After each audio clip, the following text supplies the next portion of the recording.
Alice was beginning to get very tired of sitting by her sister on the bank and of having nothing to do. Once or twice she had peeped into the book her sister was reading, but it had no pictures or conversations in it, and what is the use of a book, thought Alice, without pictures or conversations? So she was considering in her own mind, as well as she could, for the day made her feel very sleepy and stupid, whether the pleasure of making a daisy chain would be worth the trouble of getting up and picking the daisies, when suddenly a white rabbit with pink eyes ran close by her. A span. There was nothing so very remarkable in that, nor did Alice think it so very much out of the way to hear the rabbit say to itself, oh dear, I shall be too late." But when the rabbit actually took a watch out of its waistcoat pocket and looked at it and then hurried on, Alice started to her feet, for it flashed across her mind that she had never before seen a rabbit with either a waistcoat pocket or a watch to take out of it, and, burning with curiosity, she ran across the field after it and was just in time to see it pop down a large rabbit hole under the hedge. In another moment, down went Alice after it. The rabbit hole went straight on like a tunnel for some way and then dipped suddenly down, so suddenly that Alice had not a moment to think about stopping herself before she found herself falling down what seemed to be a very deep well. Either the well was very deep, or she fell very slowly, for she had plenty of time, as she went down, to look about her. First, she tried to make out what she was coming to, but it was too dark to see anything. Then she looked at the sides of the well and noticed that they were filled with cupboards and bookshelves. Here and there she saw maps and pictures hung upon pegs. She took down a jar from one of the shelves as she passed. It was labeled orange marmalade, but, to her great disappointment, it was empty. She did not like to drop the jar, so managed to put it into one of the cupboards as she fell past it. Down, down, down. Would the fall never come to an end? There was nothing else to do, so Alice soon began talking to herself. Dinah'll miss me very much tonight, I should think. Dinah was the cat. I hope they'll remember her saucer of milk at tea time. Dinah, my dear, I wish you were down here with me. Alice felt that she was dozing off, when suddenly, thump, thump, down she came upon a heap of sticks and dry leaves, and the fall was over. Alice was not a bit hurt, and she jumped up in a moment. She looked up, but it was all dark overhead. Before her was another long passage, and the white rabbit was still in sight, hurrying down it. There was not a moment to be lost. Away went Alice like the wind, and was just in time to hear it say, as it turned a corner, "Oh, my ears and whiskers, how late it's getting." She was close behind it when she turned the corner, but the rabbit was no longer to be seen. She found herself in a long, low hall, which was lit up by a row of lamps hanging from the roof. There were doors all round the hall, but they were all locked, and when Alice had been all the way down one side and up the other, trying every door, she walked sadly down the middle, wondering how she was ever to get out again. A span. Suddenly she came upon a little table, all made of solid glass. There was nothing on it but a tiny golden key, and Alice's first idea was that this might belong to one of the doors of the hall, but, alas, either the locks were too large or the key was too small, but at any rate, it would not open any of them. However, on the second time round, she came upon a low curtain she had not noticed before, and behind it was a little door about 15 inches high. She tried the little golden key in the lock, and to her great delight, it fitted. Alice opened the door and found that it led into a small passage, not much larger than a rat hole. She knelt down and looked along the passage into the loveliest garden you ever saw. How she longed to get out of that dark hall and wander about among those beds of bright flowers and those cool fountains, but she could not even get her head through the doorway. "Oh," said Alice, "how I wish I could shut up like a telescope. I think I could, if I only knew how to begin." Alice went back to the table, half hoping she might find another key on it, or at any rate, a book of rules for shutting people up like telescopes. This time she found a little bottle on it, which certainly was not here before, said Alice, and tied round the neck of the bottle was a paper label, with the words "Drink Me" beautifully printed on it in large letters.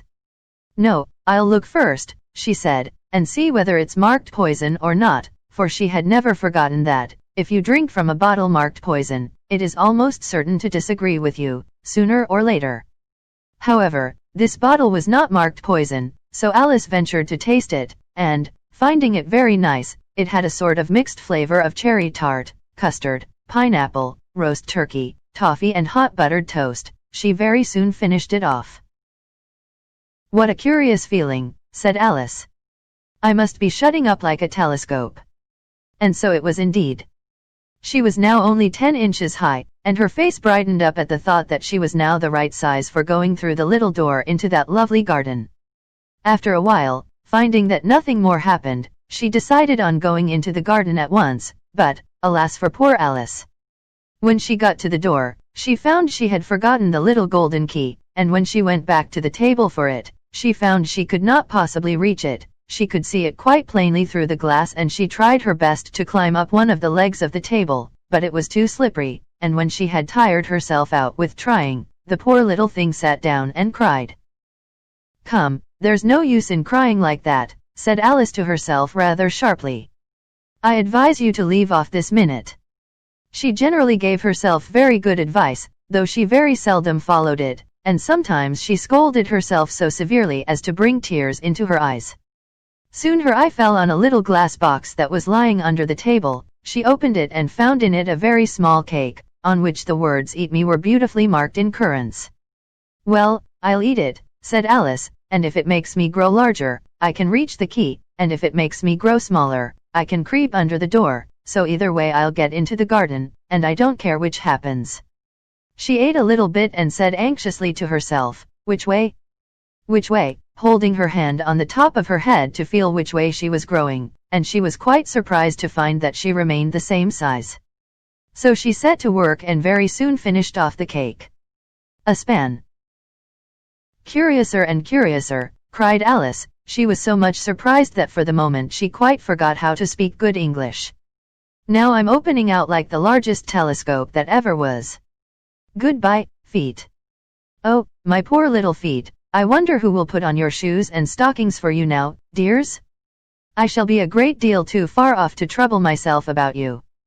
Just at this moment her head struck against the roof of the hall. In fact, she was now rather more than 9 feet high, and she at once took up the little golden key and hurried off to the garden door. Poor Alice! It was as much as she could do, lying down on one side, to look through into the garden with one eye, but to get through was more hopeless than ever. She sat down and began to cry again. She went on shedding gallons of tears, until there was a large pool all round her and reaching half down the hall. After a time, she heard a little pattering of feet in the distance, and she hastily dried her eyes to see what was coming. It was the White Rabbit returning, splendidly dressed, with a pair of white kid gloves in one hand and a large fan in the other. He came trotting along in a great hurry, muttering to himself, "Oh, the Duchess, the Duchess. Oh, won't she be savage if I've kept her waiting?" A span when the rabbit came near her, Alice began, in a low, timid voice, "If you please, sir." The rabbit started violently, dropped the white kid gloves and the fan and scurried away into the darkness as hard as he could go. Alice took up the fan and gloves and she kept fanning herself all the time she went on talking. "Dear, dear. How queer everything is today. And yesterday things went on just as usual. Was I the same when I got up this morning?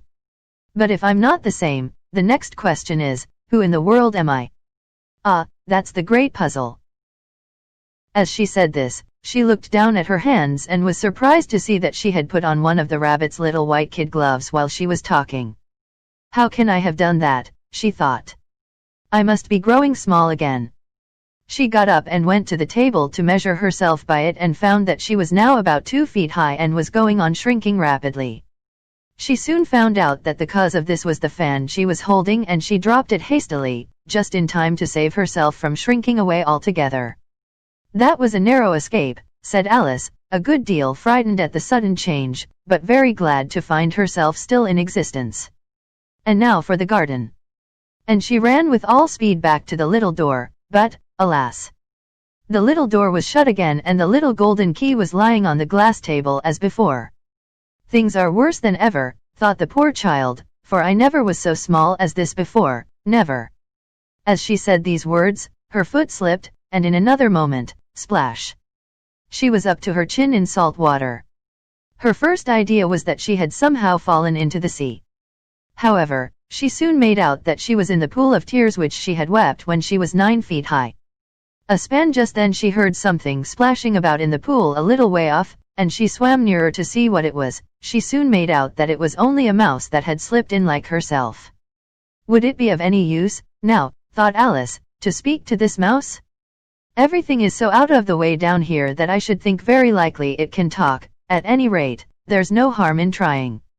So she began, "Oh mouse, do you know the way out of this pool? I am very tired of swimming about here, oh mouse." The mouse looked at her rather inquisitively and seemed to her to wink with one of its little eyes, but it said nothing. Perhaps it doesn't understand English, thought Alice. I dare say it's a French mouse, come over with William the Conqueror. So she began again, "Oh you est ma chat," which was the first sentence in her French lesson book. The mouse gave a sudden leap out of the water and seemed to quiver all over with fright. "Oh, I beg your pardon," cried Alice hastily, afraid that she had hurt the poor animal's feelings. "I quite forgot you didn't like cats." "Not like cats," cried the mouse in a shrill, passionate voice. "Would you like cats, if you were me?" "Well, perhaps not," said Alice in a soothing tone, "don't be angry about it.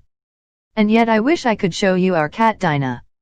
I think you'd take a fancy to cats, if you could only see her. She is such a dear, quiet thing." The mouse was bristling all over and she felt certain it must be really offended. "We won't talk about her any more, if you'd rather not." "We, indeed," cried the mouse, who was trembling down to the end of its tail. "As if I would talk on such a subject. Our family always hated cats, nasty, low, vulgar things. Don't let me hear the name again," span Alice at the mad tea party.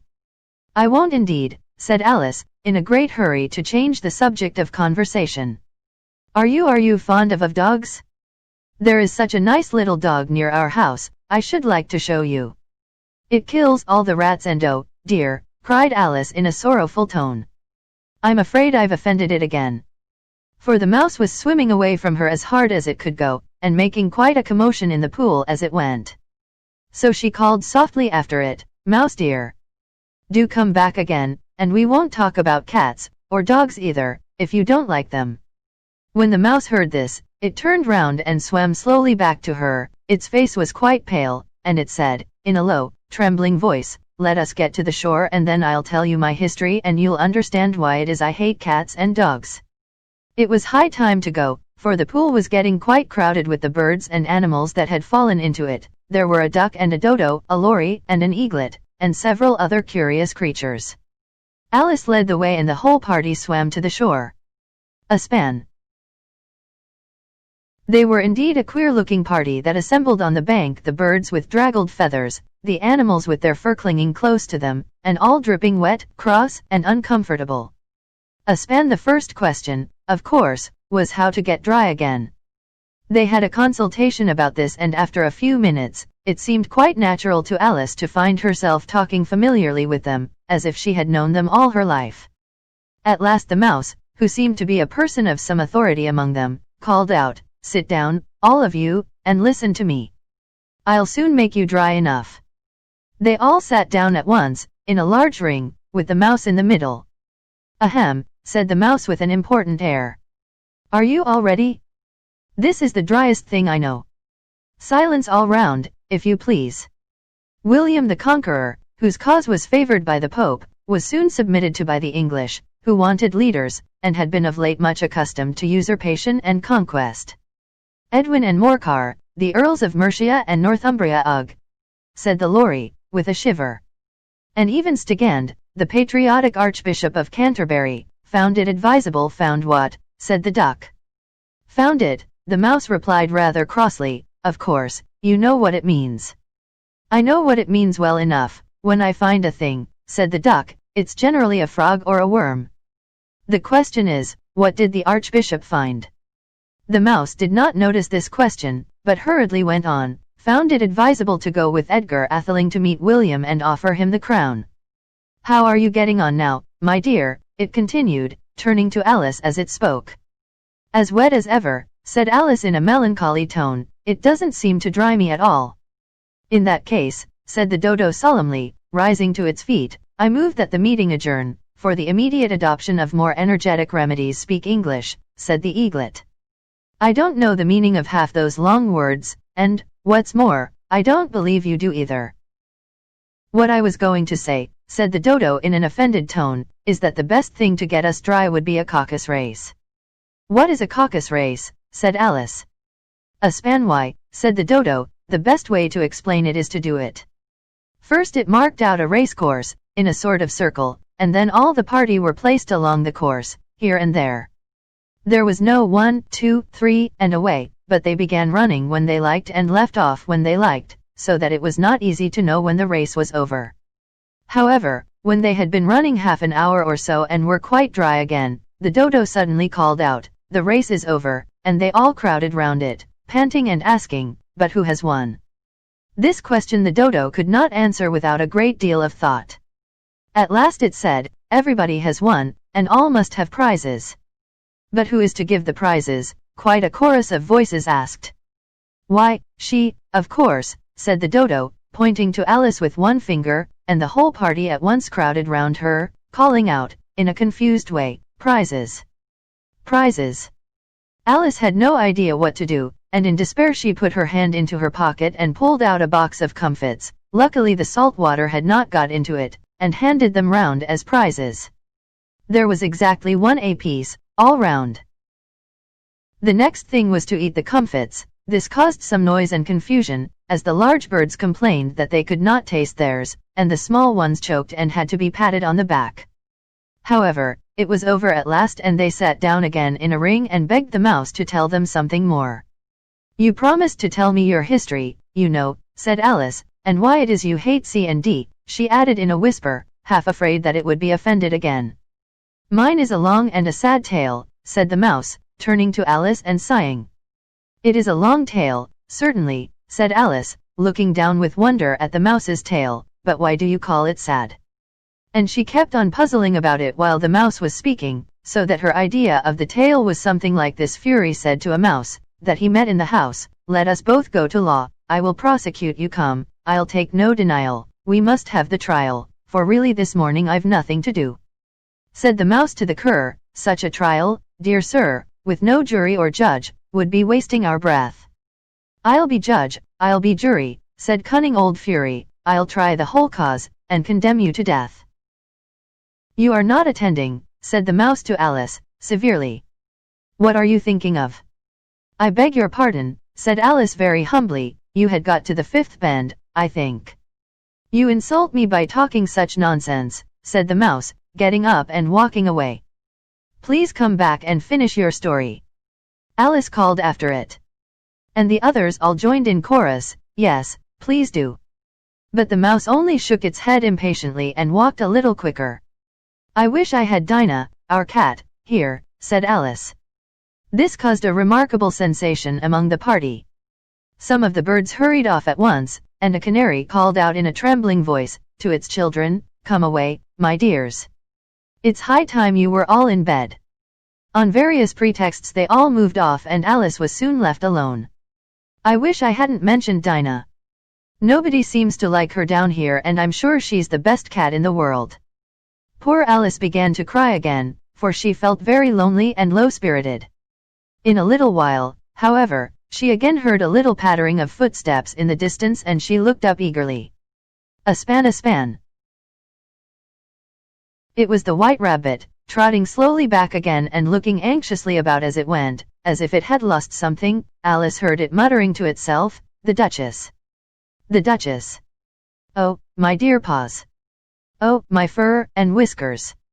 She'll get me executed, as sure as ferrets are ferrets. Where can I have dropped them, I wonder? Alice guessed in a moment that it was looking for the fan and the pair of white kid gloves, and she very good-naturedly began hunting about for them, but they were nowhere to be seen. Everything seemed to have changed since her swim in the pool, and the great hall, with the glass table and the little door, had vanished completely. Very soon the rabbit noticed Alice, and called to her, in an angry tone, "Why, Mary Ann, what are you doing out here? Run home this moment and fetch me a pair of gloves and a fan. Quick, now." "He took me for his housemaid," said Alice, as she ran off. "How surprised he'll be when he finds out who I am." As she said this, she came upon a neat little house, on the door of which was a bright brass plate with the name W. Rabbit engraved upon it. She went in without knocking and hurried upstairs, in great fear lest she should meet the real Mary Ann and be turned out of the house before she had found the fan and gloves. By this time, Alice had found her way into a tidy little room with a table in the window, and on it a fan and 2 or 3 pairs of tiny white kid gloves. She took up the fan and a pair of the gloves and was just going to leave the room, when her eyes fell upon a little bottle that stood near the looking-glass. She uncorked it and put it to her lips, saying to herself, "I do hope it'll make me grow large again, for, really, I'm quite tired of being such a tiny little thing." Before she had drunk half the bottle, she found her head pressing against the ceiling, and had to stoop to save her neck from being broken. She hastily put down the bottle, remarking, "That's quite enough, I hope I shan't grow any more." Alas! It was too late to wish that. She went on growing, and very soon she had to kneel down on the floor. Still she went on growing, and, as a last resource, she put one arm out of the window and one foot up the chimney, and said to herself, "Now I can do no more, whatever happens. What will become of me?" A span. Luckily for Alice, the little magic bottle had now had its full effect and she grew no larger. After a few minutes she heard a voice outside and stopped to listen. "Mary Ann. Mary Ann," said the voice. "Fetch me my gloves this moment." Then came a little pattering of feet on the stairs. Alice knew it was the rabbit coming to look for her, and she trembled till she shook the house, quite forgetting that she was now about 1,000 times as large as the rabbit and had no reason to be afraid of it. Presently the rabbit came up to the door and tried to open it, but as the door opened inwards and Alice's elbow was pressed hard against it, that attempt proved a failure. Alice heard it say to itself, "Then I'll go round and get in at the window." "That you won't," thought Alice, and after waiting till she fancied she heard the rabbit just under the window, she suddenly spread out her hand and made a snatch in the air. She did not get hold of anything, but she heard a little shriek and a fall and a crash of broken glass, from which she concluded that it was just possible it had fallen into a cucumber frame or something of that sort. Next came an angry voice, the rabbit's pat. "Pat! Where are you?" And then a voice she had never heard before, "Sure then, I'm here. Digging for apples, Your Honor. Here. Come and help me out of this. Now tell me, Pat, what's that in the window?" "Sure, it's an arm, Your Honor." "Well, it's got no business there, at any rate, go and take it away." There was a long silence after this, and Alice could only hear whispers now and then, and at last she spread out her hand again and made another snatch in the air. This time there were 2 little shrieks and more sounds of broken glass. "I wonder what they'll do next," thought Alice. "As for pulling me out of the window, I only wish they could." She waited for some time without hearing anything more. At last came a rumbling of little cartwheels and the sound of a good many voices all talking together. She made out the words, "Where's the other ladder? Bill's got the other bill. Here, Bill. Will the roof bear? Who's to go down the chimney? Nay, I shan't. You do it. Here, Bill. The master says you've got to go down the chimney." Alice drew her foot as far down the chimney as she could and waited till she heard a little animal scratching and scrambling about in the chimney close above her. Then she gave one sharp kick and waited to see what would happen next. The first thing she heard was a general chorus of "There goes Bill," then the rabbit's voice alone, "Catch him, you by the hedge." Then silence, and then another confusion of voices, "Hold up his head, Brandy, now don't choke him, what happened to you?" Last came a little feeble, squeaking voice, "Well, I hardly know no more, thank ya. I'm better now, all I know is, something comes at me like a jack-in-the-box and up I goes like a skyrocket." After a minute or two of silence, they began moving about again, and Alice heard the rabbit say, "A barrowful will do, to begin with." A barrowful of what? thought Alice.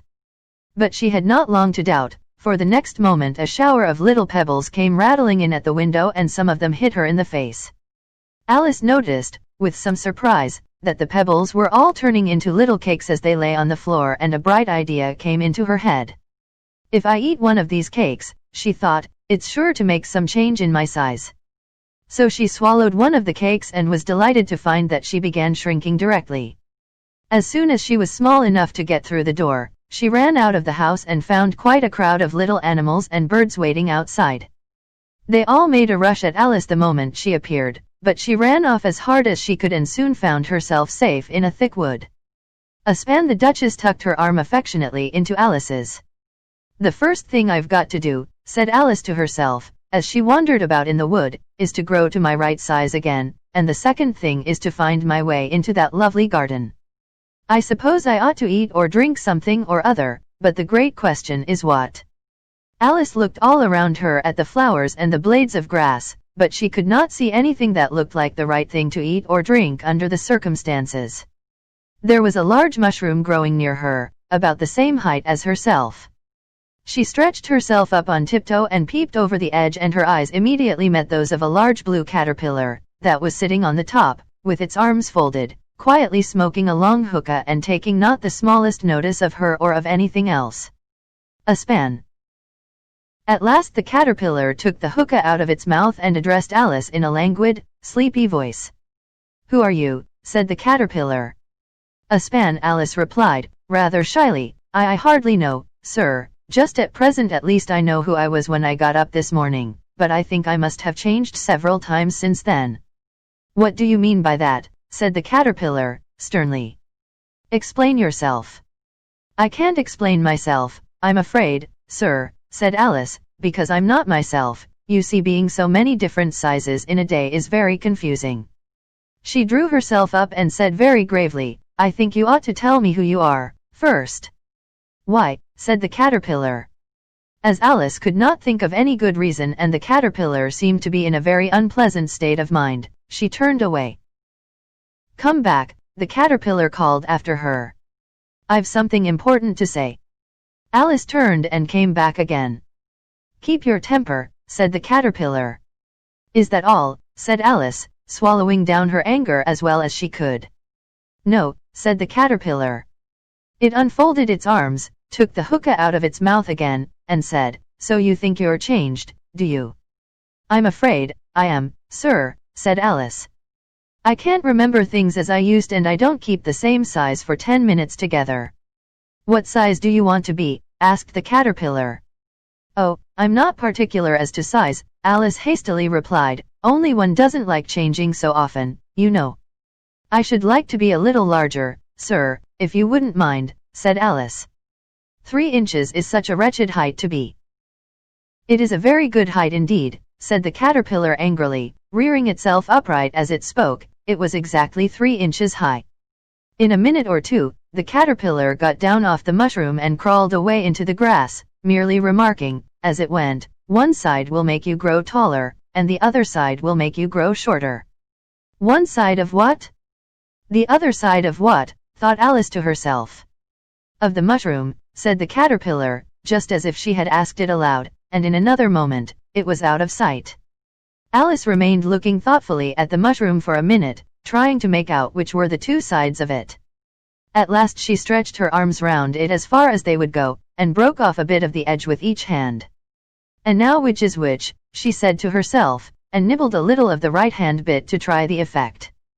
The next moment she felt a violent blow underneath her chin. It had struck her foot. She was a good deal frightened by this very sudden change, as she was shrinking rapidly, so she set to work at once to eat some of the other bit. Her chin was pressed so closely against her foot that there was hardly room to open her mouth, but she did it at last and managed to swallow a morsel of the left-hand bit.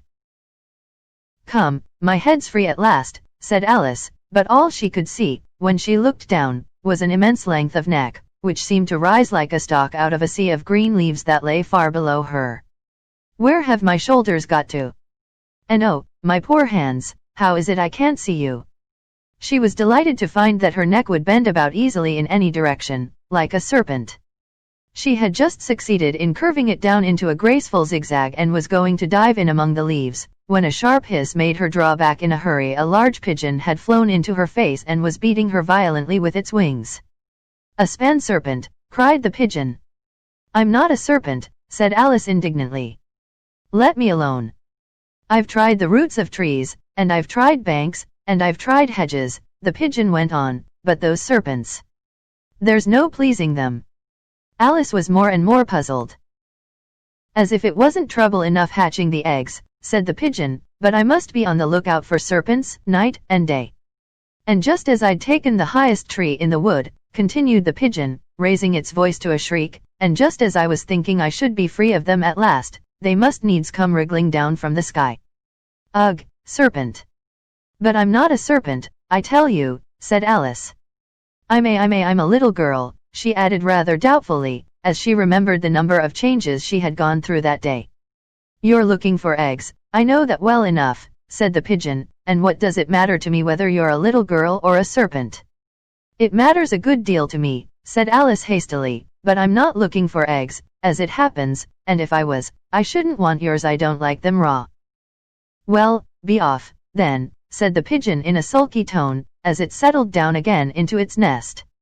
Alice crouched down among the trees as well as she could, for her neck kept getting entangled among the branches, and every now and then she had to stop and untwist it. After a while she remembered that she still held the pieces of mushroom in her hands, and she set to work very carefully, nibbling first at one and then at the other, and growing sometimes taller and sometimes shorter, until she had succeeded in bringing herself down to her usual height. It was so long since she had been anything near the right size that it felt quite strange at first. "The next thing is to get into that beautiful garden. How is that to be done, I wonder?" As she said this, she came suddenly upon an open place, with a little house in it about 4 feet high. "Whoever lives there," thought Alice, "it'll never do to come upon them this size. Why, I should frighten them out of their wits." She did not venture to go near the house till she had brought herself down to 9 inches high. For a minute or two she stood looking at the house, when suddenly a footman in livery came running out of the wood. Judging by his face only, she would have called him a fish, and rapped loudly at the door with his knuckles. It was opened by another footman in livery, with a round face and large eyes like a frog. "A span," the fish footman began by producing from under his arm a great letter, and this he handed over to the other, saying, in a solemn tone, "For the Duchess. An invitation from the Queen to play croquet." The frog footman repeated, in the same solemn tone, "From the Queen. An invitation for the Duchess to play croquet." Then they both bowed low and their curls got entangled together. When Alice next peeped out, the fish footman was gone, and the other was sitting on the ground near the door, staring stupidly up into the sky. Alice went timidly up to the door and knocked. "There's no sort of use in knocking," said the footman, "and that for 2 reasons. First, because I'm on the same side of the door as you are. Secondly, because they're making such a noise inside, no one could possibly hear you." And certainly there was a most extraordinary noise going on within, a constant howling and sneezing, and every now and then a great crash, as if a dish or kettle had been broken to pieces. "How am I to get in?" asked Alice. "Are you to get in at all?" said the footman. "That's the first question, you know." Alice opened the door and went in. The door led right into a large kitchen, which was full of smoke from one end to the other. The Duchess was sitting on a 3-legged stool in the middle, nursing a baby. The cook was leaning over the fire, stirring a large cauldron which seemed to be full of soup. "There's certainly too much pepper in that soup," Alice said to herself, as well as she could for sneezing. Even the Duchess sneezed occasionally, and as for the baby, it was sneezing and howling alternately without a moment's pause. The only 2 creatures in the kitchen that did not sneeze were the cook and a large cat, which was grinning from ear to ear. "Please would you tell me," said Alice, a little timidly, "why your cat grins like that?" "It's a Cheshire cat," said the Duchess, "and that's why." "I didn't know that Cheshire cats always grinned. In fact, I didn't know that cats could grin," said Alice. "You don't know much," said the Duchess, "and that's a fact." Just then the cook took the cauldron of soup off the fire, and at once set to work throwing everything within her reach at the Duchess and the baby. The fire irons came first, then followed a shower of saucepans, plates, and dishes.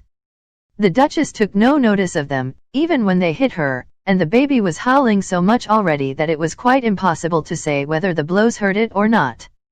"Oh, please mind what you're doing," cried Alice, jumping up and down in an agony of terror. "Here. You may nurse it a bit, if you like," the Duchess said to Alice, flinging the baby at her as she spoke. "I must go and get ready to play croquet with the Queen," and she hurried out of the room. Alice caught the baby with some difficulty, as it was a queer-shaped little creature and held out its arms and legs in all directions. "If I don't take this child away with me," thought Alice, "they're sure to kill it in a day or two. Wouldn't it be murder to leave it behind?" She said the last words out loud and the little thing grunted in reply. "If you're going to turn into a pig, my dear," said Alice, "I'll have nothing more to do with you. Mind now." Alice was just beginning to think to herself, "Now, what am I to do with this creature, when I get it home?" when it grunted again so violently that Alice looked down into its face in some alarm. This time there could be no mistake about it. It was neither more nor less than a pig, so she set the little creature down and felt quite relieved to see it trot away quietly into the wood. Alice was a little startled by seeing the Cheshire Cat sitting on a bough of a tree a few yards off. The cat only grinned when it saw her. "Cheshire Puss," began Alice, rather timidly, "would you please tell me which way I ought to go from here?" "In that direction," the cat said, waving the right paw round, "lives a hatter, and in that direction, waving the other paw, lives a March hare. Visit either you like, they're both mad." "But I don't want to go among mad people," Alice remarked. "Oh, you can't help that," said the cat, "we're all mad here. Do you play croquet with the Queen today?" "I should like it very much," said Alice, "but I haven't been invited yet." "You'll see me there," said the cat, and vanished. Alice had not gone much farther before she came in sight of the house of the March hare. It was so large a house that she did not like to go near till she had nibbled some more of the left-hand bit of mushroom. There was a table set out under a tree in front of the house, and the March hare and the hatter were having tea at it. A dormouse was sitting between them, fast asleep. The table was a large one, but the three were all crowded together at one corner of it. "No room! No room!" they cried out when they saw Alice coming. "There's plenty of room," said Alice indignantly, and she sat down in a large armchair at one end of the table. The hatter opened his eyes very wide on hearing this, but all he said was, "Why is a raven like a writing desk? I'm glad they've begun asking riddles. I believe I can guess that," she added aloud. "Do you mean that you think you can find out the answer to it?" said the March hare. "Exactly so," said Alice. "Then you should say what you mean," the March hare went on. "I do," Alice hastily replied, At least I mean what I say. That's the same thing, you know." "You might just as well say," added the dormouse, which seemed to be talking in its sleep, "that I breathe when I sleep is the same thing as I sleep when I breathe." "It is the same thing with you," said the hatter, and he poured a little hot tea upon its nose.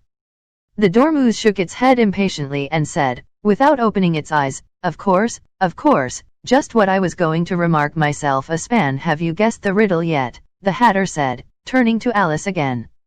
"No, I give it up," Alice replied. "What's the answer?" "I haven't the slightest idea," said the hatter. "Nor I," said the March hare. Alice gave a weary sigh.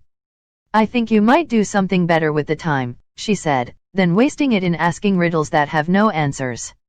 "Take some more tea," the March hare said to Alice, very earnestly. "I've had nothing yet," Alice replied in an offended tone, "so I can't take more." "You mean you can't take less," said the hatter. "It's very easy to take more than nothing." At this, Alice got up and walked off. The dormouse fell asleep instantly, and neither of the others took the least notice of her going, though she looked back once or twice. The last time she saw them, they were trying to put the dormouse into the teapot. A span. The trial of the Knave of Hearts. "At any rate, I'll never go there again," said Alice, as she picked her way through the wood. "It's the stupidest tea party I ever was at in all my life." Just as she said this, she noticed that one of the trees had a door leading right into it. "That's very curious," she thought. "I think I may as well go in at once." And in she went. Once more she found herself in the long hall and close to the little glass table. Taking the little golden key, she unlocked the door that led into the garden. Then she set to work nibbling at the mushroom. She had kept a piece of it in her pocket, till she was about a foot high. Then she walked down the little passage, and then she found herself at last in the beautiful garden, among the bright flower beds and the cool fountains. A large rose tree stood near the entrance of the garden. The roses growing on it were white, but there were 3 gardeners at it, busily painting them red. Suddenly their eyes chanced to fall upon Alice, as she stood watching them. "Would you tell me, please," said Alice, a little timidly, "why you are painting those roses?" 5 and 7 said nothing, but looked at 2. 2 began, in a low voice, "Why, the fact is, you see, miss, this here ought to have been a red rose tree, and we put a white one in by mistake, and, if the Queen was to find it out, we should all have our heads cut off, you know. So you see, miss, we're doing our best, afore she comes." 2 At this moment, 5, who had been anxiously looking across the garden, called out, "The Queen! The Queen!" and the 3 gardeners instantly threw themselves flat upon their faces.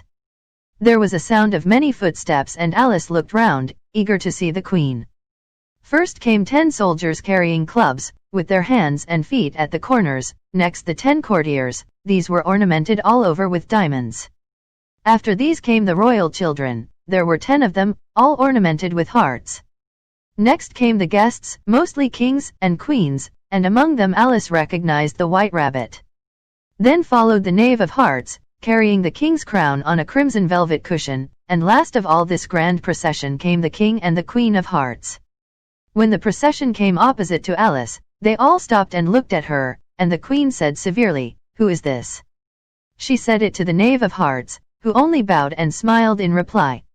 "My name is Alice, so please your Majesty," said Alice very politely, but she added to herself, "Why, they're only a pack of cards, after all." "Can you play croquet?" shouted the Queen. The question was evidently meant for Alice. "Yes," said Alice loudly. "Come on, then," roared the Queen. It's a very fine day," said a timid voice to Alice. She was walking by the White Rabbit, who was peeping anxiously into her face. "Very," said Alice. "Where's the Duchess?" "Hush! Hush!" said the Rabbit. "She's under sentence of execution." "What for?" said Alice. "She boxed the Queen's ears," the Rabbit began. "Get to your places," shouted the Queen in a voice of thunder, and people began running about in all directions, tumbling up against each other. However, they got settled down in a minute or 2, and the game began. Alice thought she had never seen such a curious croquet ground in her life. It was all ridges and furrows. The croquet balls were live hedgehogs, and the mallets live flamingos, and the soldiers had to double themselves up and stand on their hands and feet, to make the arches. The players all played at once, without waiting for turns, quarreling all the while and fighting for the hedgehogs, and in a very short time, the Queen was in a furious passion and went stamping about and shouting, "Off with his head," or "Off with her head," about once in a minute. "They're dreadfully fond of beheading people here," thought Alice. "The great wonder is that there's anyone left alive." She was looking about for some way of escape, when she noticed a curious appearance in the air. "It's the Cheshire Cat," she said to herself. "Now I shall have somebody to talk to." "How are you getting on?" said the cat. "I don't think they play at all fairly," Alice said, in a rather complaining tone, "and they all quarrel so dreadfully one can't hear oneself speak, and they don't seem to have any rules in particular." "How do you like the Queen?" said the cat in a low voice. "Not at all," said Alice. Alice thought she might as well go back and see how the game was going on. So she went off in search of her hedgehog. The hedgehog was engaged in a fight with another hedgehog, which seemed to Alice an excellent opportunity for croqueting one of them with the other. The only difficulty was that her flamingo was gone across to the other side of the garden, where Alice could see it trying, in a helpless sort of way, to fly up into a tree. She caught the flamingo and tucked it away under her arm, that it might not escape again. Just then Alice ran across the Duchess, who was now out of prison. She tucked her arm affectionately into Alice's and they walked off together. Alice was very glad to find her in such a pleasant temper. She was a little startled, however, when she heard the voice of the Duchess close to her ear. "You're thinking about something," my dear, and that makes you forget to talk. The game's going on rather better now, Alice said, by way of keeping up the conversation a little. "'Tis so," said the Duchess, "and the moral of that is oh, 'tis love that makes the world go round." Somebody said, Alice whispered, that it's done by everybody minding his own business. "Ah, well. It means much the same thing," said the Duchess, digging her sharp little chin into Alice's shoulder, as she added, "and the moral of that is take care of the scents and the sounds will take care of themselves." To Alice's great surprise, the Duchess's arm that was linked into hers began to tremble. Alice looked up and there stood the Queen in front of them, with her arms folded, frowning like a thunderstorm. "Now, I give you fair warning," shouted the Queen, stamping on the ground as she spoke, "either you or your head must be off, and that in about half no time. Take your choice." The Duchess took her choice, and was gone in a moment. "Let's go on with the game," the Queen said to Alice, and Alice was too much frightened to say a word, but slowly followed her back to the croquet ground. All the time they were playing, the Queen never left off quarreling with the other players and shouting, "Off with his head," or "Off with her head." By the end of half an hour or so, all the players, except the King, the Queen, and Alice, were in custody of the soldiers and under sentence of execution. Then the Queen left off, quite out of breath, and walked away with Alice. Alice heard the King say in a low voice to the company generally, "You are all pardoned." Suddenly the cry, "The trial's beginning," was heard in the distance, and Alice ran along with the others. The King and Queen of Hearts were seated on their throne when they arrived, with a great crowd assembled about them, all sorts of little birds and beasts, as well as the whole pack of cards. The knave was standing before them, in chains, with a soldier on each side to guard him, and near the King was the White Rabbit, with a trumpet in one hand and a scroll of parchment in the other. In the very middle of the court was a table, with a large dish of tarts upon it. "I wish they'd get the trial done," Alice thought, and hand round the refreshments. A span the judge, by the way, was the King, and he wore his crown over his great wig. "That's the jury box," thought Alice, "and those 12 creatures, some were animals and some were birds, I suppose they are the jurors." Just then the White Rabbit cried out, "Silence in the court. Herald, read the accusation," said the King. On this, the White Rabbit blew 3 blasts on the trumpet, then unrolled the parchment scroll and read as follows: "The Queen of Hearts, she made some tarts, all on a summer day. The Knave of Hearts, he stole those tarts and took them quite away."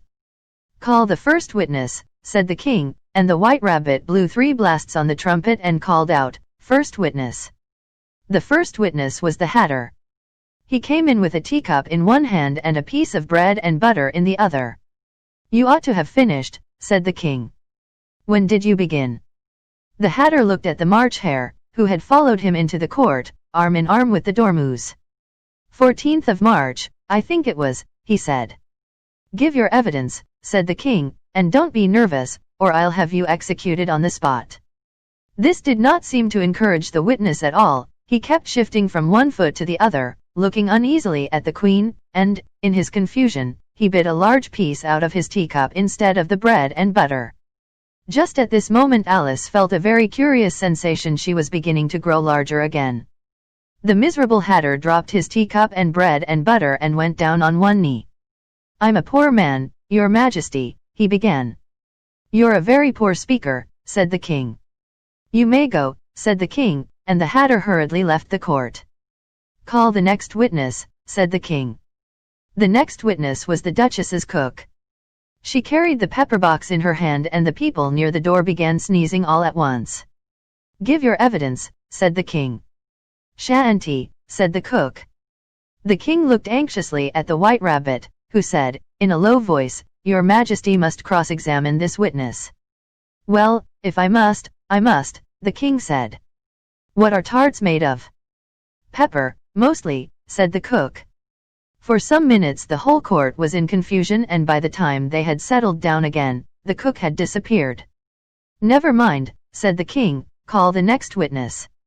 Alice watched the White Rabbit as he fumbled over the list. Imagine her surprise when he read out, at the top of his shrill little voice, the name Alice. "Here," cried Alice. She jumped up in such a hurry that she tipped over the jury box, upsetting all the jurymen onto the heads of the crowd below. "Oh, I beg your pardon," she exclaimed in a tone of great dismay. The trial cannot proceed, said the king, until all the jurymen are back in their proper places. All, he repeated with great emphasis, looking hard at Alice. What do you know about this business? The king said to Alice. Nothing whatever, said Alice. The king then read from his book, Rule 42. All persons more than a mile high to leave the court. I'm not a mile high, said Alice. Nearly 2 miles high, said the queen. A span. Well, I shan't go, at any rate, said Alice. The king turned pale and shut his notebook hastily. Consider your verdict, he said to the jury, in a low, trembling voice. There's more evidence to come yet, please your majesty, said the White Rabbit, jumping up in a great hurry. This paper has just been picked up.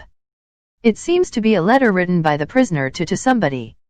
He unfolded the paper as he spoke and added, it isn't a letter, after all, it's a set of verses. Please, your majesty, said the knave, I didn't write it and they can't prove that I did, there's no name signed at the end. You must have meant some mischief, or else you'd have signed your name like an honest man, said the king. There was a general clapping of hands at this. Read them, he added, turning to the White Rabbit. There was dead silence in the court whilst the White Rabbit read out the verses. That's the most important piece of evidence we've heard yet, said the king. I don't believe there's an atom of meaning in it, ventured Alice. If there's no meaning in it, said the king, that saves a world of trouble, you know, as we needn't try to find any. Let the jury consider their verdict. No, no, said the queen. Sentence first, verdict afterwards. Stuff and nonsense, said Alice loudly. The idea of having the sentence first, a span. Hold your tongue, said the queen, turning purple. I won't, said Alice. Off with her head, the queen shouted at the top of her voice. Nobody moved. Who cares for you, said Alice, she had grown to her full size by this time. You're nothing but a pack of cards. At this, the whole pack rose up in the air and came flying down upon her. She gave a little scream, half of fright and half of anger, and tried to beat them off, and found herself lying on the bank, with her head in the lap of her sister, who was gently brushing away some dead leaves that had fluttered down from the trees upon her face. Wake up, Alice dear, said her sister. Why, what a long sleep you've had. Oh, I've had such a curious dream, said Alice. And she told her sister, as well as she could remember them, all these strange adventures of hers that you have just been reading about. Alice got up and ran off, thinking while she ran, as well she might, what a wonderful dream it had been.